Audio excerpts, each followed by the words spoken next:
लड़क हमारी लूट तुम्हारी नहीं चलेगी, नहीं चलेगी। नाम नाम लड़ाएगा, इंकलाब आएगा, नाम नाम लड़ाएगा। इंकलाब आएगा। डेलीगेटों को बेवकूफ बना छोड़ दो, छोड़ दो, छोड़ दो। आपको बता दें, Jammu Kashmir casual labour United front द्वारा महासभा आयोजित की गई है, जिसमें डेली वेजर्स की कई सारी डिमांड जो है उसे रखा जा रहा है। देख पा रहे हैं तमाम डेली वेजर्स की डिमांड को लेकर यहाँ पर एकत्रित हुए हैं। जो ये महापंचायत आज से शुरू की गई है, जिसका मकसद जो है अपनी डिमांड्स है उसको सरकार तक पहुँचाना। तो इनसे बातचीत करते हैं। आपका नाम? जी, मेरा नाम मुख्तार अहमद है। जी, कहाँ से आए हैं आप? जी, हम कश्मीर से आए हैं कि यहाँ पर जो तमाम महकमों के डेली वेजर, कैजुअल लेबर, चाहे आर्जी मुलाजम है, जिसमें फॉरेस्टर, वाइल्ड लाइफ, PHE, तमाम जो आदों को जो रेगुलाइजेशन का मसला, हमारा मसला बहुत ही पेचीदा है कि हमारे मंथली सैलरी नहीं आ रही है, क्योंकि हमारे बच्चे भी परेशान हैं, हम भी परेशान हैं कि भागा कशी का सफ़र कर रहे हैं। तो हमें सिर्फ मंथली ईद या होली पर 3,000 4,000 रुपया हमें मिलता है।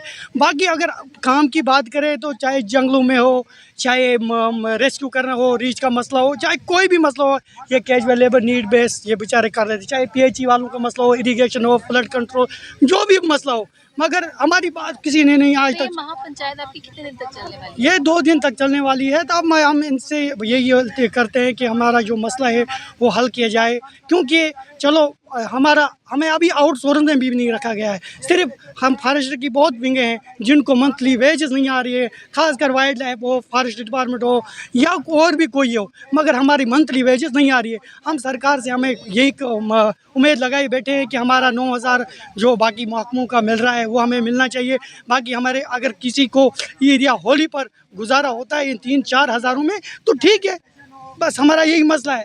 हमारे अभी बच्चों स्कूल क्या करेंगे आप? अपील हमें गवर्नमेंट से यही अपील कर रहे हैं कि हमारा मसला जो है सुना जाए। हम चीफ वाइल्ड लाइफ वार्डन साहब से भी गए, हम फॉरेस्ट मिनिस्टर साहब से भी गए, सबसे गए, सब हम बात हमारी सुन रहे हैं, मगर काम कहीं नहीं हो रहा है। नाम? मेरा नाम शैल सिंह है। क्या कहना चाहोगे, आज महापंचायत में आप बैठे हुए हैं?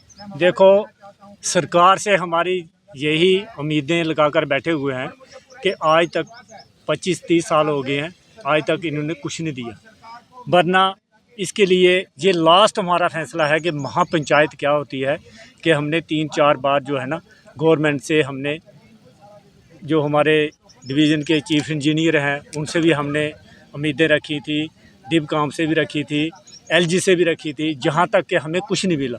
आज हमारा कहना यह है कि जितने भी पक्ष विपक्ष सभी बैठ के एक टेबल मंच पे बैठ के अपना डिसाइड करके बताएं हमें कि कुछ देना है या नहीं देना है। अगर देना है तो ठीक है, नहीं देना है तो हम इसका और आगे अल्टरनेटिव और निकालेंगे। उससे क्या होता है कि हमें भरोसा टूट जाता है। अगर यहाँ से टूट जाएगा भरोसा, हम क्या करेंगे, दिल्ली की तरफ देखेंगे।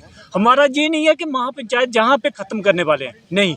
अगर जहाँ पे हमारा कुछ नहीं अल्टरनेटिव हुआ तो हम दिल्ली की तरफ कूच करेंगे। ऐसी कोई बात नहीं है, हम सेंटर से नहीं ला सकते। अपील क्या है आपकी? हमारी अपील यही है कि जो सरकार है, जो विपक्ष है, दोनों बैठ के हमारा जो भी फैसला बनता है, मिनिमम बेसिस एक्ट दें, हमारी जो पेंडिंग है वो दे दें, और जो भी रेगुलर पॉलिसी है वो हमें दे। ये नहीं हम कहते कि हमें हमारी सैलरी बढ़ाई जाए, हम कहते हैं कि हमें अगर 9300 रुपये मिलता है उसी पे हमें किसी SRO के तहत हमें रखा जाए। ये नहीं कि हमें कि नहीं कोई हमारे पास SRO है, नहीं हमें कुछ दिया जा रहा है। जैसे कि 60 साल एज होती है तो उनको रिटायर कर देते हैं। हम ये चाहते हैं कि इसका कोई न कोई SRO होना चाहिए। ये सरकार से हमारी अपील है। देखिए, इनका बिल्कुल जेन्युइन इशू है। ये महापंचायत के माध्यम से इन्होंने अपना संघर्ष जो स्टार्ट किया है, मैं इनको बधाई देना चाहता हूं कि पहले अलग अलग प्लेटफॉर्म से सभी डेली वेजर्स लड़ाई लड़ते थे, लेकिन कोई इनकी बात नहीं सुनता था। ये पहली बार इन्होंने जो रास्ता अख्तियार किया है, इसके लिए इनको मैं बधाई देना चाहता हूं। और सारे एक प्लेटफॉर्म पे इकट्ठे हुए हैं और मुझे लगता है कि अब इनको जरूर कोई ना कोई रिजल्ट मिलेगा। सरकार मजबूर होगी और आज पहले दिन में हम इनके साथ हैं। भारतीय जनता पार्टी की तरफ से आए हैं, हमारे 28 के 28 विधायक और पूरी पार्टी इनके साथ खड़ी है। और मैं ये भी कहना चाहूँगा, मैं पहले भी कह रहा था कि अब ये जिम्मेदारी नेशनल कॉन्फ्रेंस और कांग्रेस सरकार की बनती है, क्योंकि उन्होंने इलेक्शन के समय वादा किया था कि अगर हमारी सरकार बनी तो आपको रेगुलराइज करेंगे। हमने भी वादा किया था कि हमारी सरकार बनेगी तो हम रेगुलराइज करेंगे, लेकिन सरकार उनकी बन गई है। अब उनकी जिम्मेदारी बनती है और बतौर अपोजिशन के हमारी जिम्मेदारी है कि इनके साथ खड़े होके सरकार को मजबूर करें कि सरकार इनकी बात को माने। इनका कहना है कि उम्मीदें जो है इनकी टूट चुकी हैं। नहीं टूटने देंगे। आप अपोजिशन की भूमिका में, और इनका देखिए चेहरे की रौनक देखिए किस तरीके से तैयार होकर लड़ाई लड़ने के लिए।